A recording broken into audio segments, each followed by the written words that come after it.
एक लड़के ने देखा कि उसके घर में एक भृंग अजीबोगरीब चमकदार रोशनी उत्सर्जित कर रहा था। इससे पहले कि वो कुछ सोच पाता, कीट उसके चेहरे से चिपक गया। उसके पिता जो मदद के लिए आगे बढ़े, कीट द्वारा उत्सर्जित विद्युत धारा की चपेट में आ गए। तेज धारा ने पूरे आवासीय परिसर की विद्युत प्रणाली को भी पंक्चर कर दिया। कीट मैट के पूरे शरीर पर रेंगता रहा, लेकिन अचानक बिना किसी निशान के गायब हो गया। वो छोटा जीव मैट के दिल में घुस गया था। अगले ही पल मैट की रीढ़ की हड्डी ने एक टी आकार की संरचना बना ली, जो गर्मी से पिघल रही थी। उसकी आंखों का रंग बदल गया और उसकी पीठ पर भृंग के अंग दिखाई देने लगे। शक्तिशाली बल ने उसे छत से चिपका दिया, मानो नीला भृंग उसके शरीर में विलीन हो रहा हो। जैसे ही मैट के कपड़े झुलस गए, उसके शरीर से लड़ाकू पैरों की एक जोड़ी उगाई। जब मैट फिर से खड़ा हुआ तो वो बिल्कुल अलग दिख रहा था। उसके दिमाग में एक रोबोट की आवाज गूंजी, जो संकेत दे रही थी कि युद्ध तंत्र 3 सेकंड में शुरू होगा। थ्रस्टर्स सक्रिय हो गए और पल भर में मैट छत को चीरता हुआ आसमान में उड़ गया। वो तब तक उड़ता रहा जब तक वो वायुमंडल से नहीं गुजर गया। अंतरिक्ष में पहुंचकर मैट को एहसास हुआ कि वो खुलकर सांस ले सकता है और थ्रस्टर्स ने उसका संतुलन पूरी तरह बनाए रखा। बस वो ऊंचाई थोड़ी डरावनी थी। अचानक थ्रस्टर्स बंद हो गए। मैट बिना किसी शक्ति के जमीन पर गिर पड़ा। वो 9.8 मीटर प्रति सेकंड की गति से मुक्त रूप से नीचे गिर रहा था। हवा के साथ घर्षण से उत्पन्न तीव्र गर्मी ने उसके पूरे शरीर में आग लगा दी।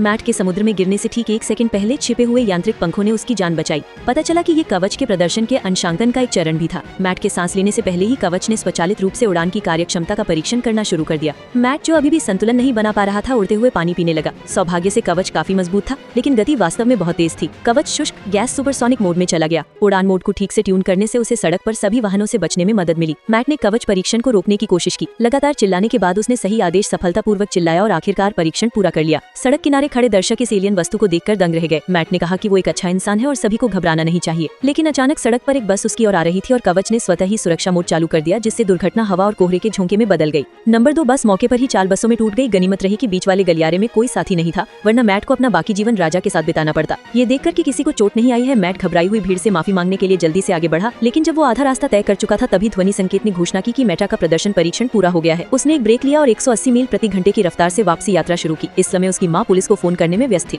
मैट दूसरे कमरे से आकाश से गिरा और मेटा मैट के शरीर में वापस आ गया, लेकिन उसने ध्यान नहीं दिया कि उसके कपड़े पहले ही जल चुके थे। पता चला कि नीली भृंग एक ऐसी चीज थी जो उसे एक दोस्त ने सुरक्षा के लिए दी थी, लेकिन जब वो उसे लेने आया तो मैट ने शर्मिंदगी से कहा कि वो उसके शरीर का हिस्सा बन गया है। उसने शर्मिंदगी से पूछा कि इसे कैसे निकाला जाए। एमी ने कहा कि ये थोड़ा मुश्किल होगा। नीली भृंग की अपनी चेतना होती है और वो अपना मेजबान यूं ही नहीं चुनता। अगर वो उसे अलग करना चाहता तो वो अपने पिता के गुप्त अड्डे तक ही जा सकता था।